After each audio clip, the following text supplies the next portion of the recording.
ஆகலையே. சீக்கிரம். என்ன பண்றதுன்னே தெரியல. ட்ரை பண்ணு சீக்கிரம்.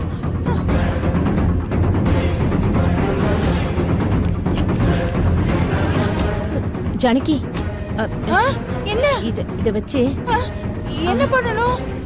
அத்தை ஃபயர் ஆகுற மாதிரி ஏதாவது பண்ணிடலாமா? சரி இதோ பேப்பர் பேப்பர் இருக்கு. எடுங்க. இப்போ என்ன பண்ணோம்? கொளுத்துங்க கொளுத்துங்க கொளுத்தி போடுங்க.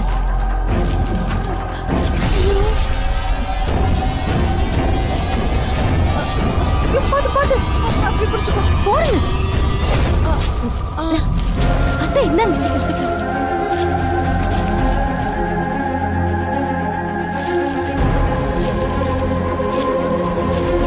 போடு போடு அப்படி தூக்கி போடு.